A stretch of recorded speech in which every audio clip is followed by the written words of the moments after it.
Pode ficar de pé, nós vamos ler a palavra do Senhor agora, capítulo 2 de Jeremias, nós vamos ler a partir do verso 1.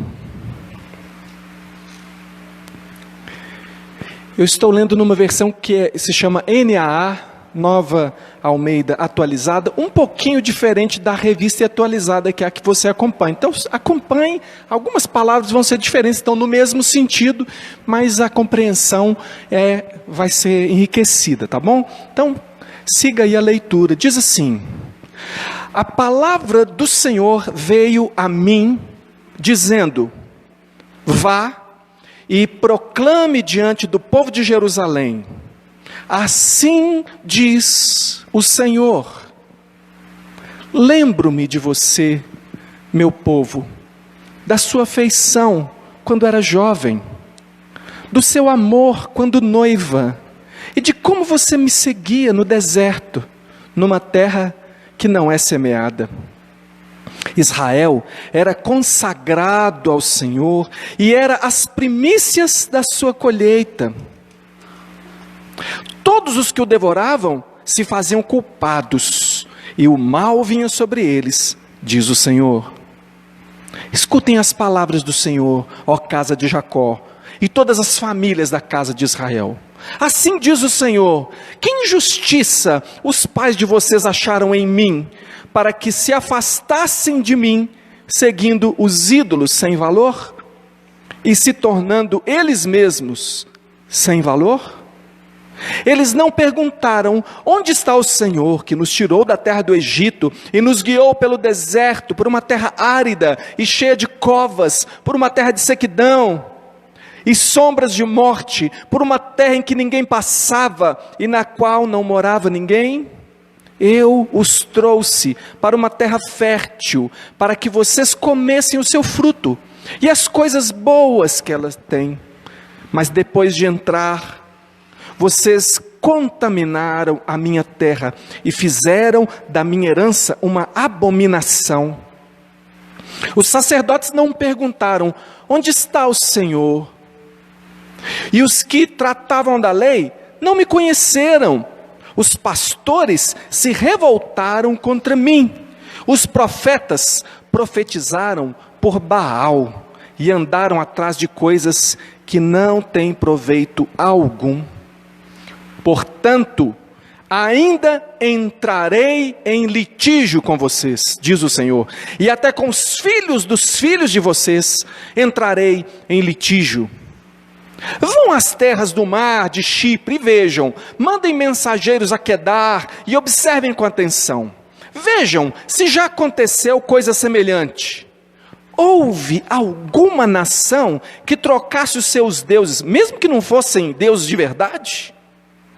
Mas o meu povo trocou a sua glória por aquilo que não tem proveito algum. Fiquem espantados com isso, ó céus, fiquem horrorizados e cheios de espanto, diz o Senhor, porque o meu povo cometeu 2 males: abandonaram a mim a fonte de água viva e cavaram cisternas rachadas que não retêm água. Pode se assentar, por favor?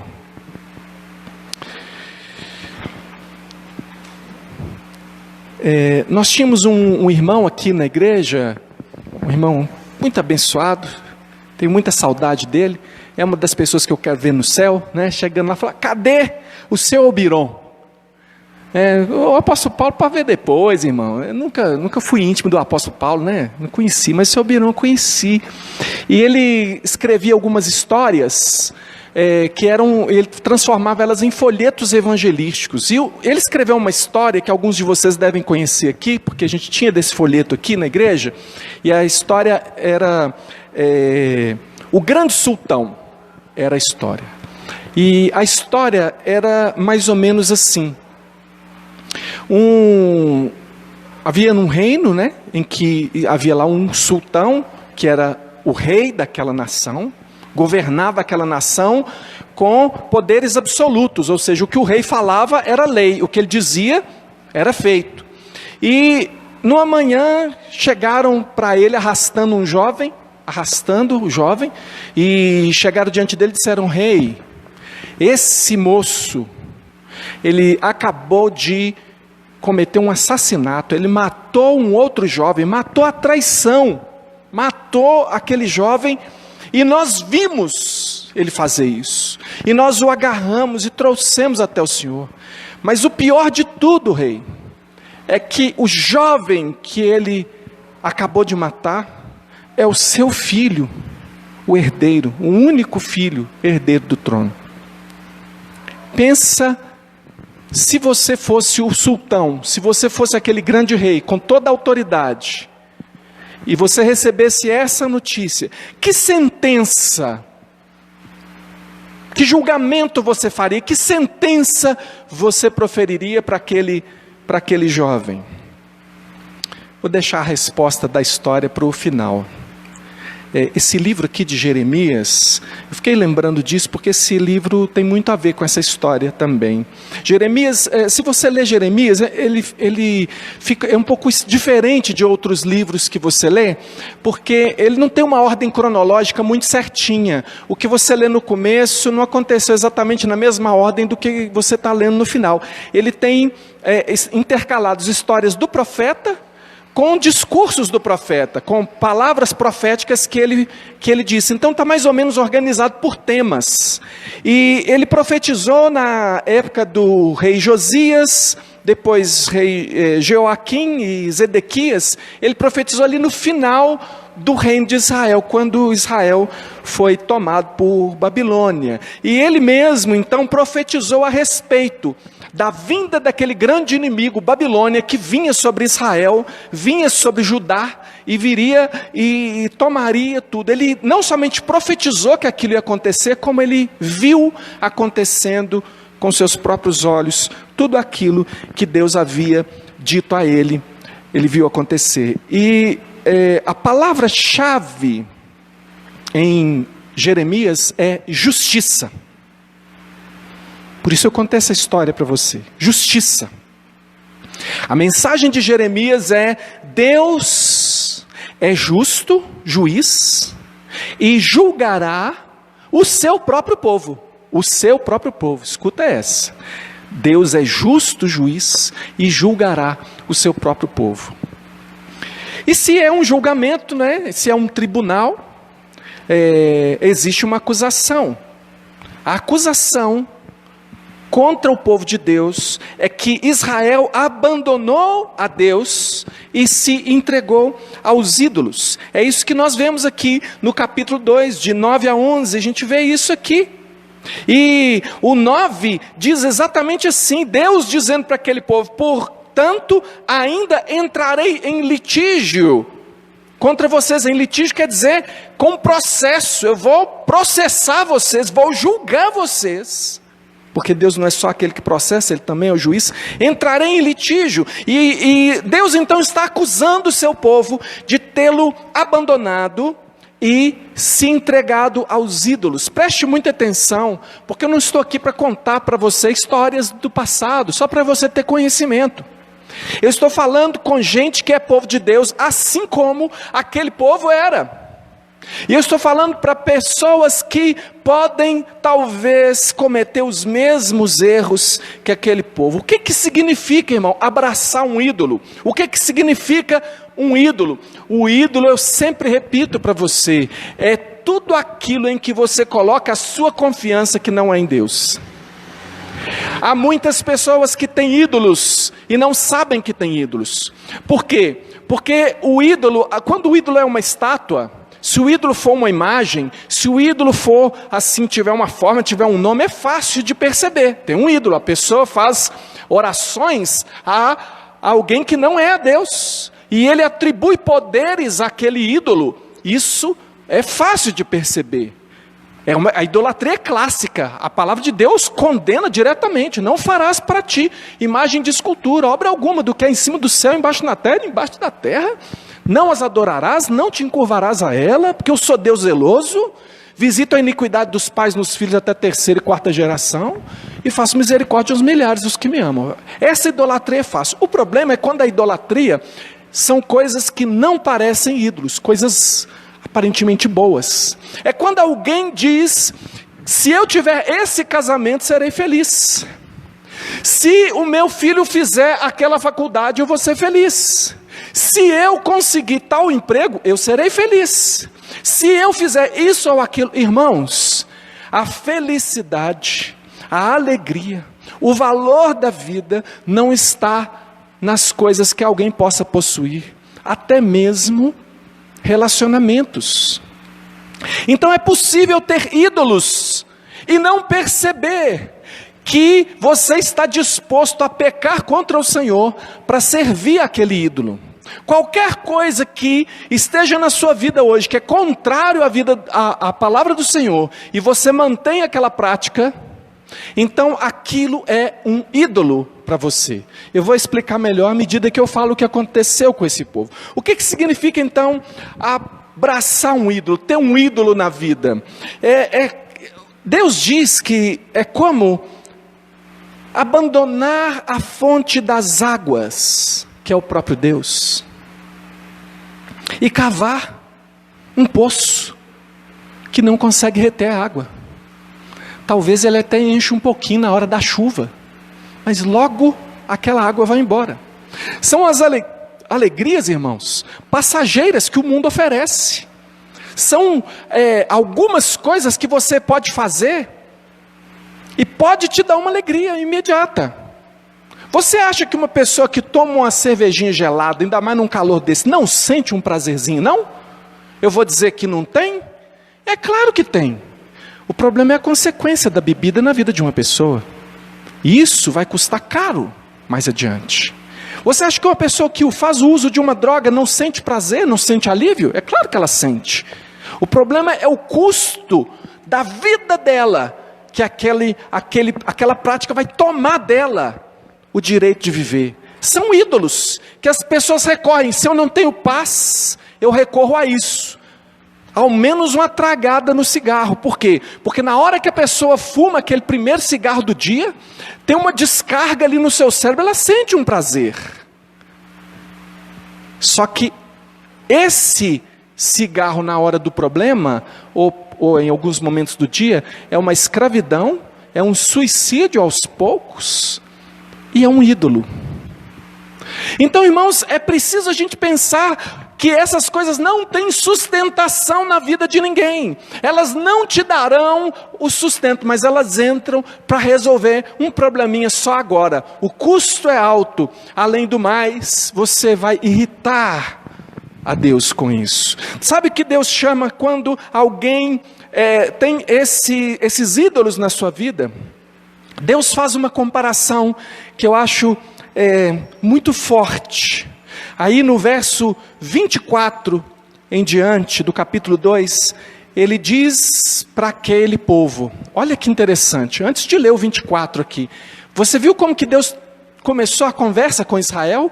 Lá no verso 2, ele diz: lembro-me de você, meu povo, da sua afeição quando era jovem e do seu amor quando era noiva.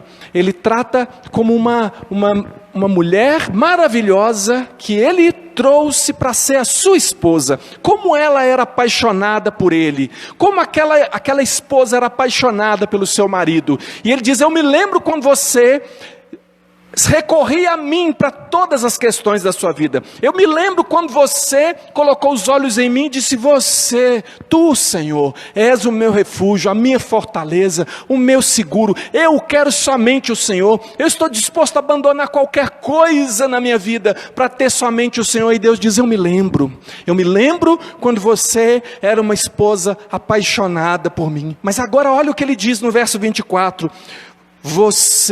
O que se tornou aquela esposa? Você é como uma jumenta selvagem, acostumada ao deserto, e que no ardor do cio fareja vento. Quem impediria de satisfazer o seu desejo? Os que a procuram não têm de fatigar-se, no mês dela a acharão.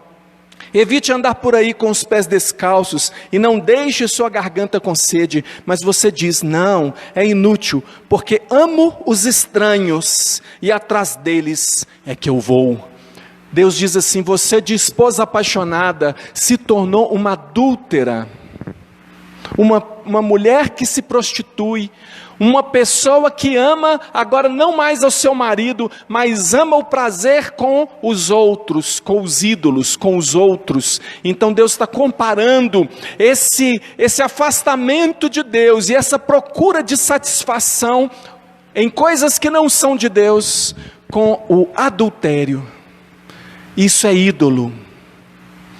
E é interessante que o amante não se importa de ser o outro. Ele sabe que a mulher tem marido, mas o seu objetivo não é o objetivo do marido, porque o marido quer conviver, quer construir, quer ter família, quer sustentar, quer ter sonhos juntos. E o amante, ele só quer explorar e ter o seu momento de prazer. Portanto, Satanás não se importa se você vai dar para ele só um pedacinho da sua vida, porque ele vai entrar por esse pedacinho, e ele vai conseguir mais um pedacinho, até o dia em que envergonhado você será julgado na lama, e todos vão saber da sua prostituição. Satanás, ele trabalha assim. Satanás é um amante galanteador, é bonito, ele promete a você o que ele não vai cumprir, ele diz palavras bonitas que talvez você ache que seu marido não fala, mas no fundo ele te engana e ele quer te destruir. E o povo de Deus adulterou, procurou outros deuses, procurou outros recursos para a sua vida, procurou outras coisas que não o Senhor, e agora Deus está acusando esse povo no tribunal, e depois da acusação, então vem aí depois a sentença, mas tem a defesa. Não tem defesa? Se você está num tribunal, tem alguém acusando, e vem então o acusado para fazer a sua defesa. Você sabe qual é a defesa que Israel faz? Se você ler Jeremias, você vai ver que o povo o tempo todo dizia assim: não, de jeito nenhum, nós não nos afastamos do Senhor, nós mantivemos sim o culto ao Senhor, não afastei, não deixei de crer em Deus, e Deus não vai nos fazer mal algum. Por quê? Porque nós somos inocentes. Agora, que loucura é essa? Porque se você estivesse num tribunal humano, lá estaria o juiz. Você tem o juiz, é uma pessoa, o acusador é outra pessoa, pode ser o promotor ou pode ser um advogado de acusação, dependendo do tipo de ação, e tem um advogado de defesa, que aqui no Brasil você não pode fazer sua própria defesa. Se fosse outro país, talvez até você mesmo pudesse defender. São pessoas diferentes, mas aqui o acusador, quem está acusando Israel de ser uma prostituta agora, uma adúltera, é o Deus Todo-Poderoso, o Deus que conhece todas as coisas, o Deus que é onisciente, o Deus que não precisa de provas, porque um juiz humano você tem que provar, bem provado, para ele proferir a sentença. O Deus que não precisa de provas, o Deus que estava lá em todos os momentos de pecado. E se você ler o livro, você vai encontrar momentos em que Deus vai dizer assim: debaixo de qual árvore nesse país inteiro que você, Israel, não se deitou com o estranho, porque por causa das práticas dos cultos que eles se envolviam, debaixo de árvores e em todos os lugares, eles invocavam outros deuses, e Deus chama isso de prostituição, de adultério. Aí a loucura é que Israel, que está na prática de todo esse pecado, não admite e vira para Deus e diz: está errado? O Senhor está errado. O Senhor está errado. A minha questão com vocês, irmãos, para nós pensarmos nessa noite, é: será possível que essa loucura possa acontecer conosco? Será que eu e você podemos ser pessoas que estão afastadas de Deus, estão fazendo aquilo que Deus abomina, e achando que estamos certos, que estamos agradando a Deus? Será possível? Porque para esse povo foi, e eu digo a você, é possível sim. É possível sim, eu vou explicar como é que isso acontece. Irmão, o que Deus está falando aqui, acusando esse povo, se você ver aí o capítulo 5, verso 1, Deus diz assim: deem uma volta pelas ruas de Jerusalém, olhem investiguem, procurem nas suas praças para ver se acham alguém, se há uma pessoa que pratique a justiça, ou que busque a verdade. Se acharem, eu perdoarei a cidade. O Deus onisciente, o Deus que sabe todas as coisas, está dizendo isso. Ele diz no verso 9, aí é que é de temer, irmãos. Deus disse assim: deixaria eu de castigar estas coisas? Diz o Senhor. Não deveria eu me vingar de uma nação como esta? Irmãos, ele está falando da nação de Israel, do povo dele. Olha, eu tenho insistido em dizer para você, para que você saiba, que Deus não é aquele velhinho de barba, bonachão, que as crianças sentam no colo dele, que ele promete presentes. Esse velhinho aí chama Papai Noel. Deus não é Papai Noel. Deus é verdadeiro, inclusive Papai Noel é falso. Deus é justo juiz. Se Ele não julgar, Ele deixará de ser justo. Você pode até chamar Deus de bom, mas não poderá dizer que Ele é justo, porque o Senhor julga sim, e Ele julga o seu próprio povo. E aí eu fico pensando, será que eu posso, de repente, estar enganado e louco a ponto de achar que eu estou muito bem, estando muito mal? Eu vou dizer para você uma coisa que aconteceu comigo algumas vezes em situações diferentes, histórias parecidas que às vezes acontecem. Mas uma vez, uma pessoa me procurou e me disse assim: pastor, eu vim comunicar ao senhor uma decisão que eu tomei, e eu sei que o senhor é contra, mas eu vou fazer mesmo assim. Porque eu estou em paz, e a Bíblia diz: seja a paz de Cristo o árbitro no vosso coração. Portanto, se eu estou em paz, está certo o que eu vou fazer. Falei: olha, primeiro que eu não acho nada, não tenho direito de achar nada na vida de ninguém. Não sou contra nada na sua vida, meu irmão. Nada. Você pode fazer o que você quiser. Enoque, tem direito nenhum. Só porque eu sou pastor, tem direito nenhum. Não é esse meu papel. Acontece que eu creio que a Bíblia é a palavra de Deus. É a Bíblia que diz que isso aí é errado. Então, a sua questão não é comigo. A sua questão é com Deus. E Deus é quem vai tratar com essa questão. Você acha que a coisa deu certo para essa pessoa? É claro que não. É claro que não. Porque o caminho de Deus é perfeito. Quando Deus diz ande por aqui, irmão, não é porque Deus é cheio de coisinha, não. É porque Ele sabe e Ele é o caminho certo para você chegar onde você precisa. É por isso que Ele diz na sua palavra: eu é que sei que pensamentos tem a respeito de vós, pensamentos de paz e não de mal, para vos dar o fim que desejais. Mas às vezes as pessoas ouvem o que Deus está dizendo e diz não, como aconteceu com o profeta. O profeta Jeremias sofreu, porque toda vez que ele profetizava, o povo dava nele, e apanhou várias vezes. Foi julgado em poço, foi jogado trancado, colocado no tronco, passou na mão de um povo que de tanta loucura não conseguia perceber que eles estavam contrários a Deus. E veja, Deus avisou a Israel das consequências, mas eles estavam em paz com a sua consciência. Olha que terror, que coisa terrível, irmão. Se você estiver no pecado, estiver em paz com a sua consciência. Isso é pior do que se você estiver em pecado e estiver atormentado por estar pecando. Porque se você está atormentado por estar pecando, há esperança para você. Mas no dia em que você começar a chamar o errado de certo e o certo de errado, aí a coisa ficou feia. Esse povo é assim. E sabe como que Deus descreve esse povo? Lá no versículo 22 do capítulo 4, Deus diz assim: o meu povo é insensato, não me conhecem, são filhos tolos. Eles não têm entendimento. São sábios para o mal e não sabem fazer o bem. Meu irmão, minha irmã, será esse o seu caso?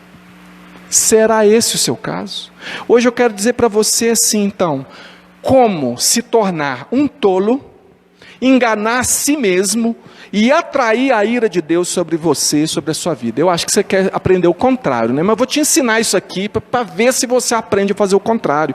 Como se tornar um tolo, como enganar a si mesmo e por fim atrair a ira de Deus sobre você. Eu vou falar isso de uma forma muito rápida. A primeira coisa a fazer é: mantenha as aparências e se afaste da essência.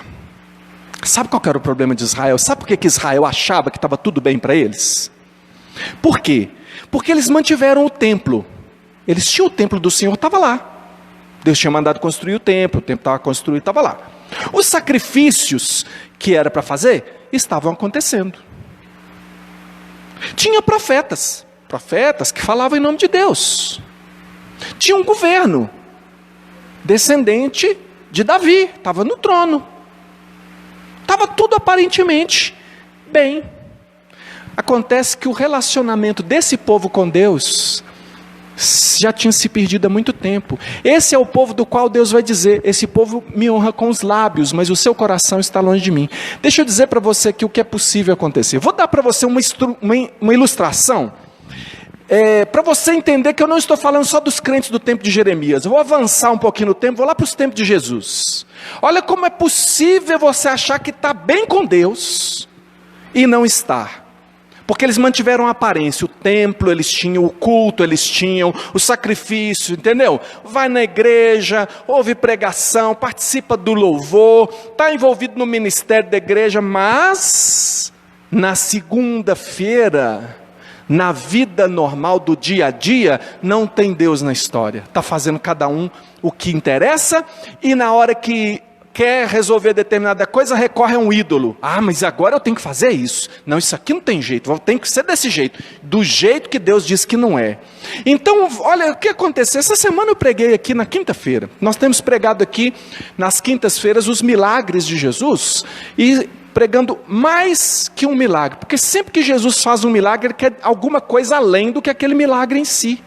Ele tem um propósito, nós estamos trabalhando isso. O que Deus está revelando além do milagre em si? E aí, nós pregamos aqui, a mulher torta. Estava Jesus na sinagoga, ensinando. Entra uma mulher completamente encurvada. Entra ali e ela vai lá, provavelmente para o lugar onde as mulheres ficavam ali, separadinha ali. Jesus vê aquela mulher. E ele chama aquela mulher. E ele diz àquela mulher: você está curada. Aquela mulher, a Bíblia diz que ela estava ela estava enferma por causa de um espírito de enfermidade. Ela não estava possuída não, mas era um espírito de enfermidade que estava adoecendo aquela mulher. Jesus então cura aquela mulher. Pensa, irmãos, 18 anos tinha que aquela mulher não conseguia se endireitar. 18 anos daquele jeito, Jesus se endireita a mulher. A mulher começa a dar glória a Deus, todo mundo começa a dar glória a Deus, menos o chefe da sinagoga. O chefe da sinagoga era a pessoa encarregada da liturgia, do culto. Ele que organizava como é que vai começar, quem que vai falar, o que pode acontecer durante o culto. O chefe da sinagoga, que era um covarde, porque ele não fala para Jesus, ele dá uma tirada geral no povo, ele diz assim: 6 dias tem aí que pode se curar, pode vir aqui para ser curado, agora no sábado não é dia de procurar. Não, como que dizendo, está violando o sábado.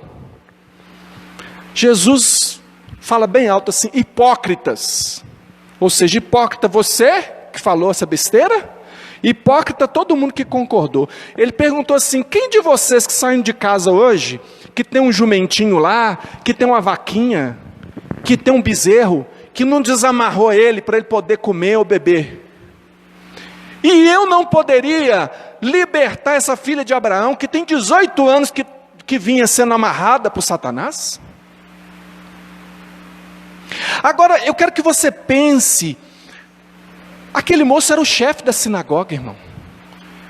Ele era a liderança da igreja. Ele parecia dos melhores, velho. É de quem parece que está fazendo melhor. Acontece que ele mantém uma religiosidade que todo mundo acha que é bom, mas o coração dele está longe da essência.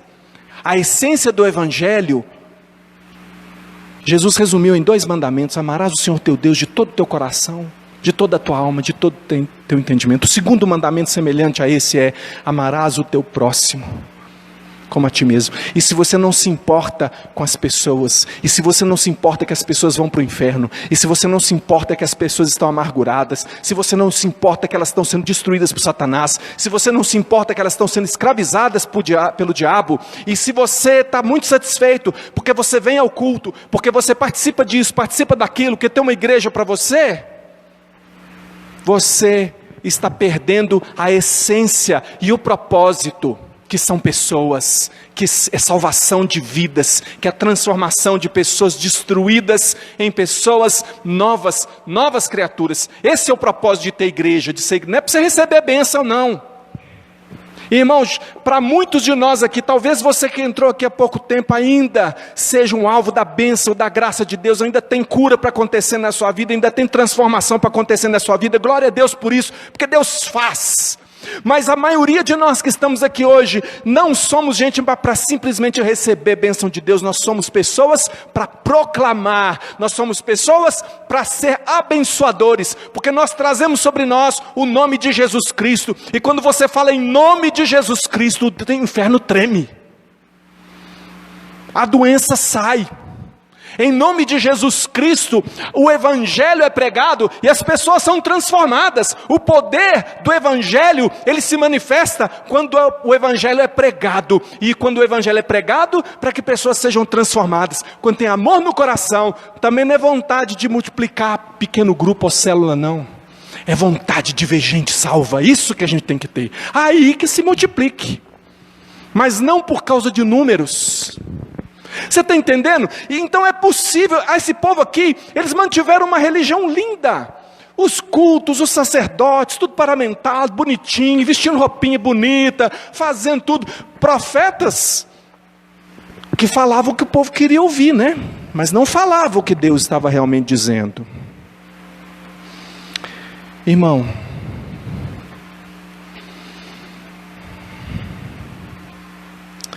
se você não ama o perdido, se você só ama a si mesmo, se você vive uma religião, só vem na igreja porque alguém de sua família vem, você está vivendo uma vida dupla. Isso não agrada a Deus. Não agrada a Deus. E se isso acontecer na sua vida, você terá perdido o propósito, e a sua vida virou um teatro, e virou ilusão, e quem está sendo enganado é você mesmo. Não foi para isso que nós somos chamados para muito mais. Israel tinha sido chamado, irmãos, para ser luz para as nações. Agora Israel é alvo da ira de Deus. É possível isso? É possível que você tenha sido chamado para ser luz, e agora você se torne alvo da ira de Deus? Pois está visto aqui. Então a segunda coisa, é a última que eu quero falar para você aqui, que você deve fazer, caso você tenha essa intenção de ser um tolo, de enganar você mesmo, de atrair a ira de Deus para a sua vida, é a seguinte: faça pequenas adaptações, para deixar a sua religião mais moderna, e parecida com o que as pessoas gostam, com o que elas acreditam, e se esqueça que a religião só faz sentido se Deus estivesse agradando dela. É longo, eu vou falar de novo. Você quer aborrecer a Deus? Você quer ser um tolo, aborrecer a Deus, atrair a ira dele para você, e ficar achando que está de boa, que o povo de Israel achou que estou de boa. É Jeremias que é doido. Faça pequenas adaptações, para deixar sua religião mais moderninha, para ficar mais parecida com o que as pessoas gostam, para ser mais parecido com o que elas acreditam. E se esqueça que a religião só faz sentido se ela estiver agradando a Deus. A acusação de Deus para Israel é muito dura. Lá no capítulo 9, no verso 14, ele diz que aquele povo estava andando na dureza do seu coração. Eles estavam andando não segundo o coração de Deus. Estavam andando na dureza do próprio coração. O que o coração deles dizia era isso que eles seguiam, a vontade própria. Não é, mas eu acho desse jeito. Andando na dureza do seu coração e serviram aos Baalins. Baalins é o plural de Baal. Um Baal, dois Baalins. Muitos Baais, Baalins, é o plural. E Baal é uma outra palavra para Senhor. Olha como que é fácil de misturar as coisas, né? Porque nós chamamos a Deus de Senhor. O povo de Israel chamava Deus de Senhor. Mas Baal era um outro tipo de Senhor. E para eles era mais ou menos a mesma coisa. Eles quase que confundiam Baal com o Senhor verdadeiro. Só que Baal é o ídolo que eu recorro. Tinha o Baal da fertilidade, os Baais de várias coisas. E Deus disse que eles estavam servindo a esses senhores. Quais são os novos senhores que o mundo anda servindo? E que quem sabe você, crente, está aí querendo servir? Essa nossa tendência aí do inclusivismo, né?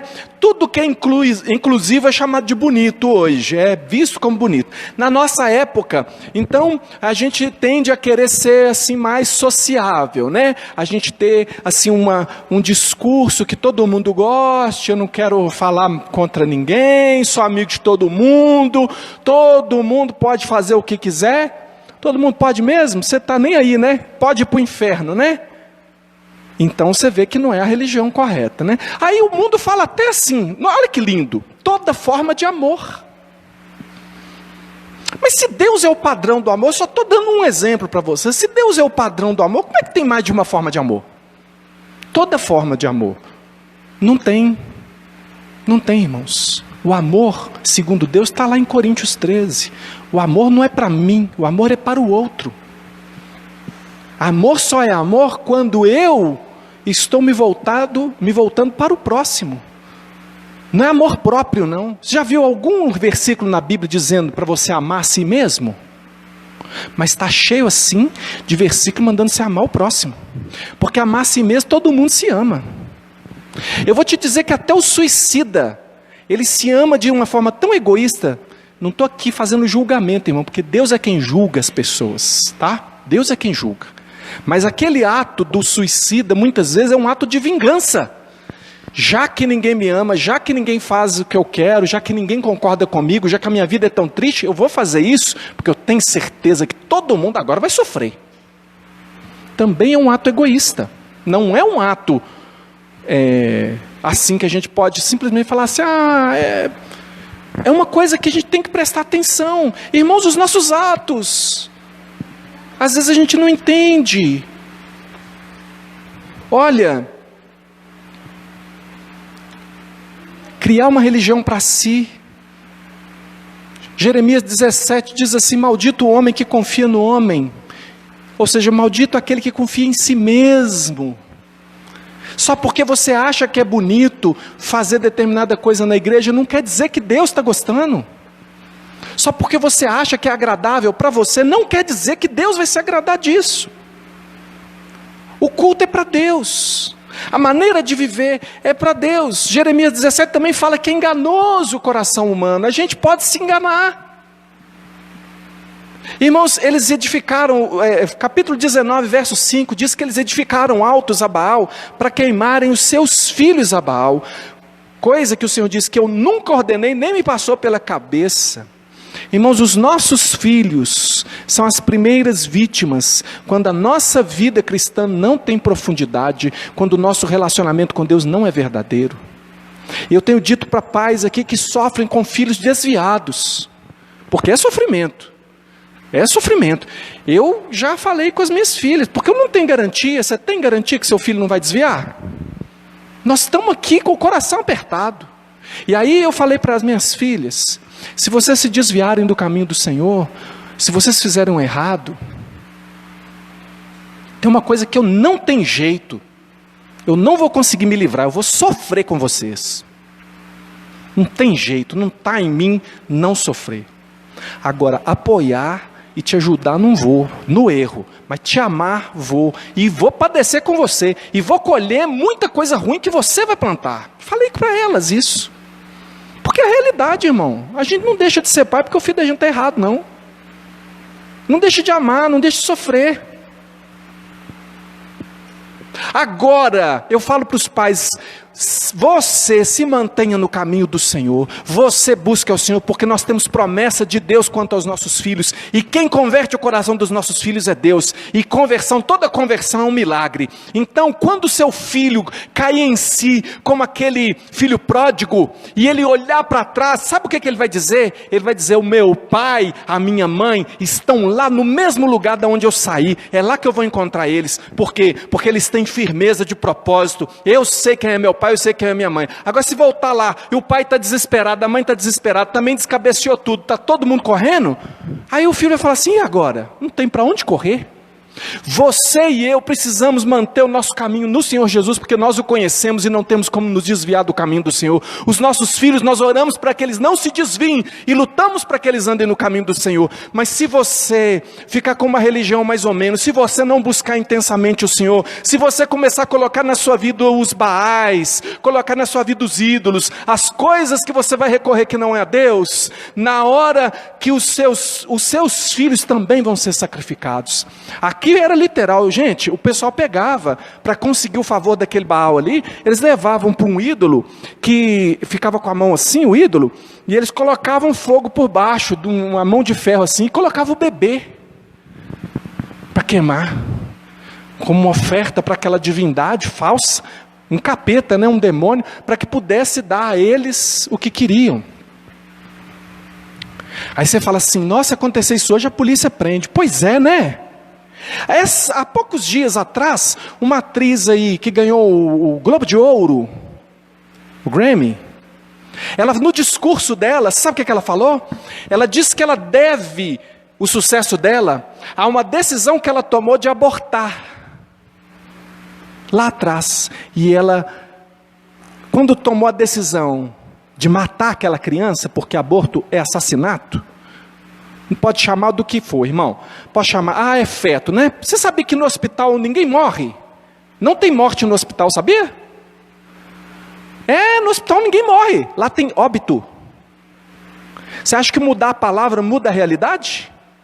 Não muda. Você pode chamar de feto. A palavra de Deus diz no Salmo 139, que o Senhor nos viu a substância ainda informe, e que lá foram determinados os nossos dias, todos eles, cada um deles escrito e determinado quando nenhum deles havia. Portanto, substância informe para Deus é gente, é pessoa. E a nossa sociedade está lutando aí para sacrificar as crianças. E eles dizem que o problema, a barreira deles, sabe quem que é? Somos nós, porque nós somos conservadores e ultrapassados, nós cristãos, porque nós não concordamos que crianças sejam assassinadas no ventre das suas mães. Agora desce para essa mãe e fala assim, olha, você não pode abortar não, mas quando nascer, eu te dou um taco de beisebol, e você pode amassagar ele lá. Ai, que coisa horrível! Pois é, se for escondido, não tem problema, mas se for à vista, aí é feio, né? Não pode bater em cachorro, também sou contra bater em cachorro. Não pode fazer isso, não pode fazer aquilo, mas matar um ser humano, essa mulher no discurso dela foi aplaudida por todo mundo, porque ela fala que as mulheres precisam ter o direito sobre os seus corpos, e algumas coisas acontecem nos corpos das mulheres. Aconteceu, né, irmão? Ela sozinha, aconteceu. Não sei como, um dia ela amanheceu grávida. A única que realmente ficou grávida, que não teve relacionamento, foi Maria. Foi grávida do Espírito Santo. E nasceu o menino, não abortou não, tá? Então, isso é um mundo horrível que nós estamos vivendo, e que eles querem que nós concordemos com isso. E Deus está dizendo assim, não me vingaria eu dessas coisas? Eu não me vingaria desse povo que mata os seus filhos? Será que eu não sou um Deus justo, afinal de contas? Será que eu não vou agir em relação a isso? Esse é Deus. E a próxima geração, o que vai ser da próxima geração se eu e você não formos crentes de verdade? Se você pai, se você mãe não buscar Deus de verdade, seus filhos vão dar em quê? Porque como disse o presbítero aqui, os nossos filhos são o melhor de nós, eles têm a oportunidade de ir além, mais do que nós. Mas se a gente achar que eles vão conseguir isso pelo estudo que nós estamos dando para eles, não vai. Pelo dinheiro, pelas boas refeições que você dá, não vai. Porque o que mantém uma pessoa no caminho reto é Deus no coração, é Deus na vida da pessoa. E isso aí você pode ter milhões, ou você pode estar com o seu saldo no negativo lá na conta, que você tem para dar para o seu filho, se você for um homem ou uma mulher de Deus. E isso aqui o povo não tinha, sabe por quê? Porque eles tinham religião de fachada. E qual que é a sentença daquele que procede assim? A sentença é que o pecador recebe de Deus, e Deus fala lá, e eles já tinham falsos profetas. Quando você começa a se afastar da vontade de Deus, sempre tem alguém para falar aquilo que você quer ouvir. Está gostando do seu pastor aqui? Não, se o pastor pega pesado, liga o rádio. Se você não gostar daquele canal, liga o outro. Daqui a pouco você vai achar um que vai falar o que você quer. Vai para o YouTube, começa a assistir uma pregação, se falar o que você não gosta, você troca, vai para o outro. Uma hora você vai achar, esse aqui é de Deus. Por quê? Porque ele fala tudo que eu concordo. Ah, é? Você que é Deus? Ele fala tudo que você concorda? Ele é de Deus? Então, é porque você que é Deus, né? A sentença são falsos profetas. A sentença é fome. Para eles era fome literal. E fome espiritual, para aquele que não tem relacionamento com Deus, vai estar na igreja, vai estar na religião, vai estar frequentando o culto, e vai entrar e sair vazio, e vai dizer, parece que não está funcionando para mim. Não está funcionando para você, não é por causa do culto, não está funcionando para você, porque no seu coração você não quer servir a Deus na segunda, na terça, na quarta e na quinta. O problema não é o domingo. O problema não é o seu PG que é fraco. Ah, meu PG é fraco, as pessoas lá é fraco. Não, fraco é você. Porque se você estiver cheio de Deus, é você que vai encher aquele PG lá do Espírito Santo. Ah, está achando que está mais ou menos. Está mais ou menos porque você está mais ou menos. No dia que você estiver cheio de Deus, a pessoa vai falar, bom dia, Deus te abençoe, e você já vai ser cheio do Espírito Santo.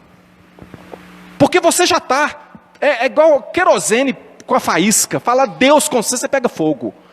Por causa do amor por Deus. Agora, se você estiver sem nada de Deus, não tem pastor que vai fazer você pegar fogo não, irmão.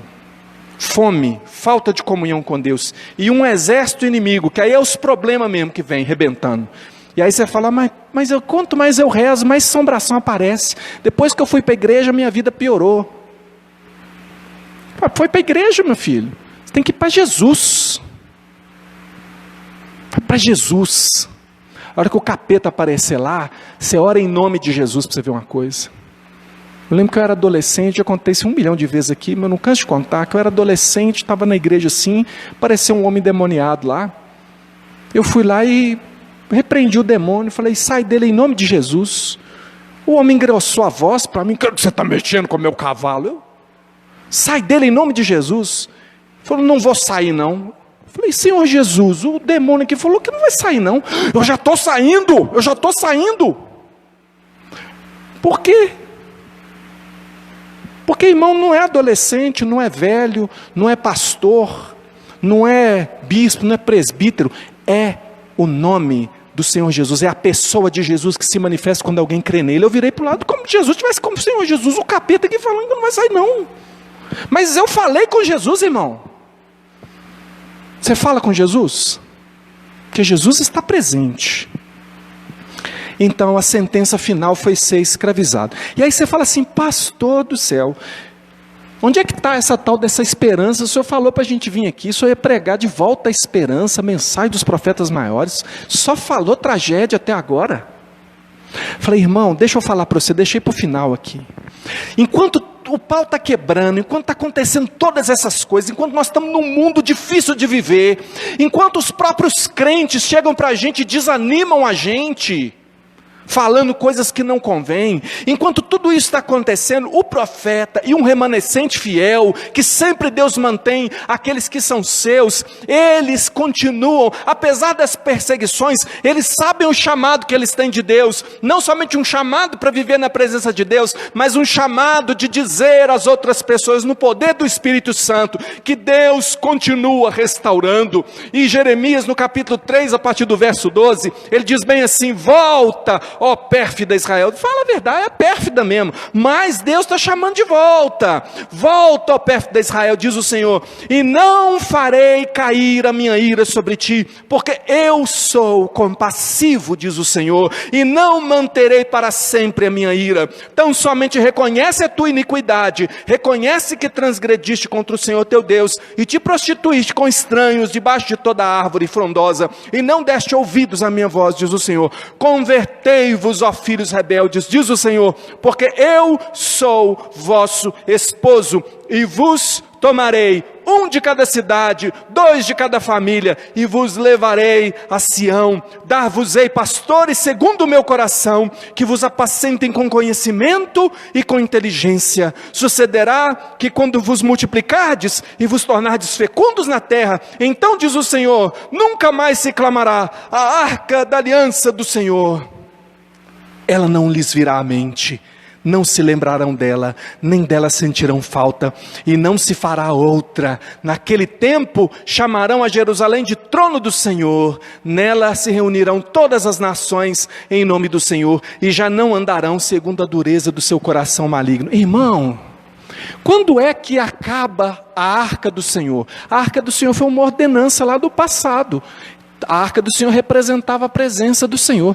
E aqui Deus está prometendo a Israel que vai chegar um tempo tão maravilhoso na vida daquele povo, ainda, mesmo esse povo pecador desse jeito, Deus vai fazer uma obra tão grande na vida desse povo, que vai chegar o dia que nem pela arca eles vão procurar mais. Por quê? Ele estava falando, sabe do quê? Da vinda do Senhor Jesus, do sacrifício do Senhor Jesus na cruz, e do Espírito Santo que seria dado aos crentes, de modo que a presença de Deus já não está na arca, a presença de Deus está na vida de cada crente, pelo Espírito Santo que habita você. Você é o templo do Senhor, a aliança que o Senhor tem com você, ela é na cruz, e você tem o Espírito Santo em você mesmo. Então ele estava falando de tempos, irmãos, que nós podemos viver agora, porque Jesus Cristo já veio. É por isso que temos esperança, por causa do caráter de Deus, as promessas concretas de Deus, por causa de Jesus Cristo, irmãos.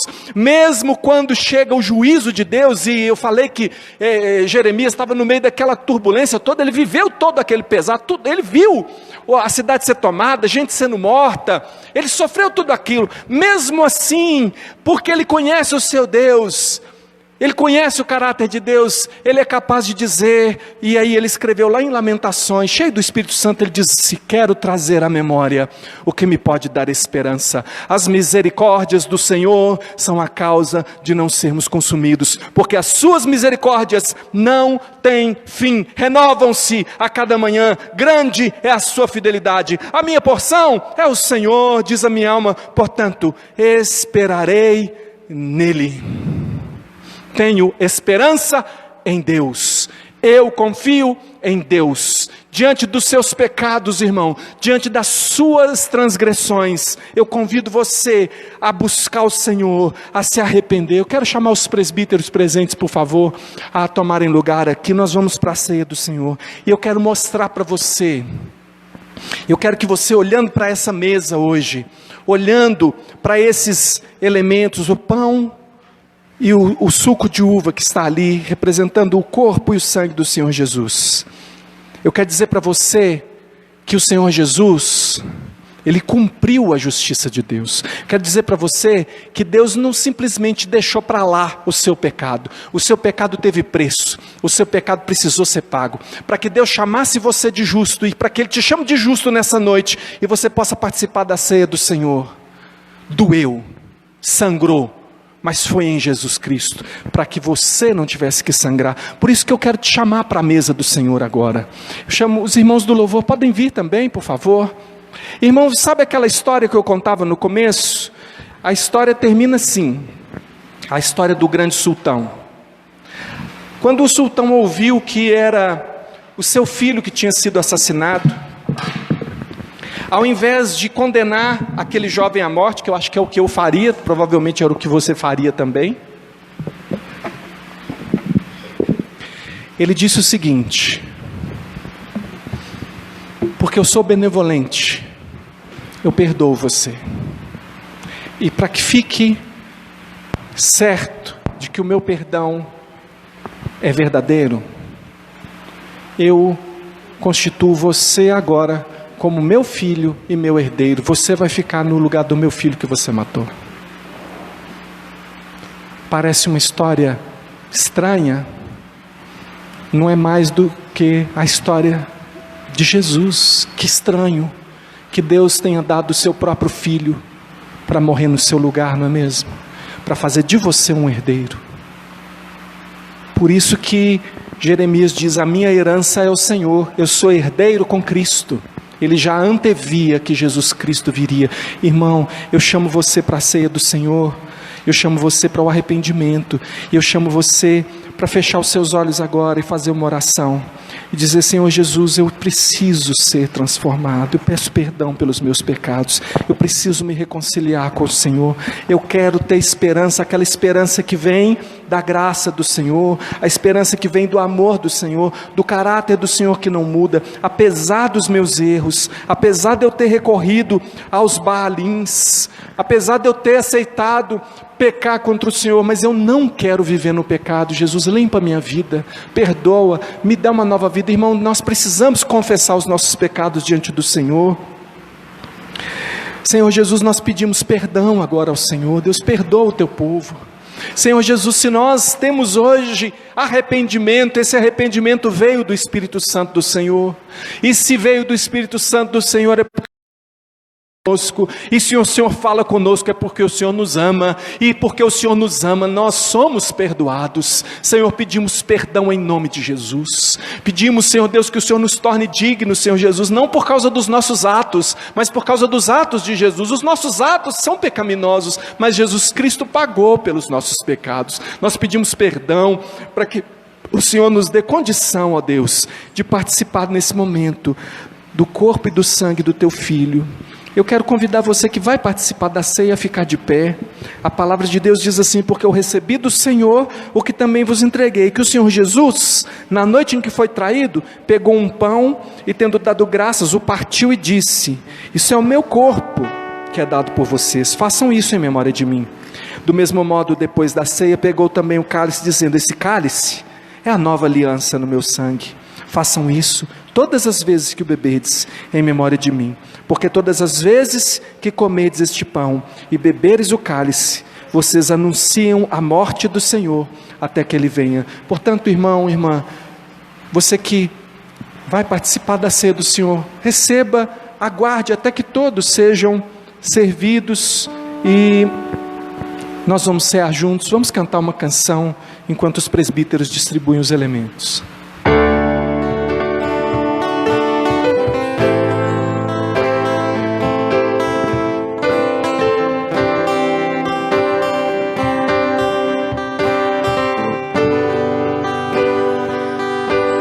Por isso, aquele que comer o pão ou beber o cálice do Senhor indignamente, será réu do corpo e do sangue do Senhor. Que cada um examine a si mesmo, e assim coma do... Pois quem come e bebe sem discernir o corpo, come e bebe juízo para si. É por isso que há entre vocês muitos fracos e doentes, e não poucos que dormem. Porque se julgássemos a nós mesmos, não seríamos julgados, mas quando julgados, somos disciplinados pelo Senhor, para não sermos condenados com o mundo. Irmãos, pregando aqui Jeremias, eu falei do juízo de Deus sobre o povo de Deus. O juízo de Deus sobre o povo de Deus é o juízo de um pai amoroso, duro, mas que leva os filhos à presença do eterno Deus, que quer salvar. E aqui você ouve que você deve examinar você mesmo, que sendo julgado por Deus, o que Deus quer não é que você seja condenado com o mundo, mas que você seja restaurado. Portanto, ao pedir perdão pelos seus pecados, ao reconhecer os seus pecados diante de Deus, o que Deus quer fazer com você agora é restaurar a sua vida. É um novo começo, uma nova vida. É esse o propósito de Deus. Lá em Jeremias há o juízo sobre as outras nações. Lá não é juízo como para o povo de Deus. Lá não tem arrependimento não. Lá é destruição mesmo. Babilônia será destruída, diz Jeremias. Apocalipse diz que a Babilônia dos nossos tempos também será destruída. Mas você e eu somos filhos, repreendidos por um Pai amoroso, perdoador também, que nos chama e que tem a nós como noiva.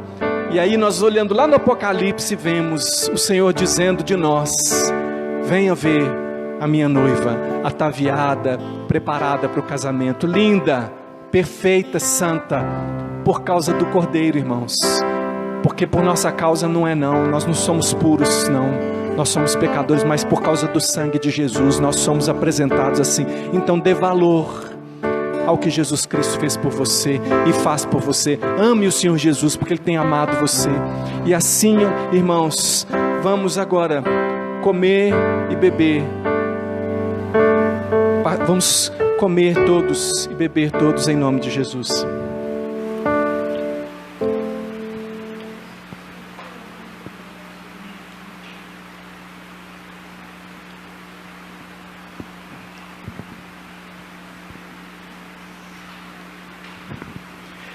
Deus, nós te louvamos, Pai, te agradecemos, ó Pai, porque como é precioso, ó Pai, como é bom, Pai, saber, ó Pai, que somos do Senhor, ó Pai.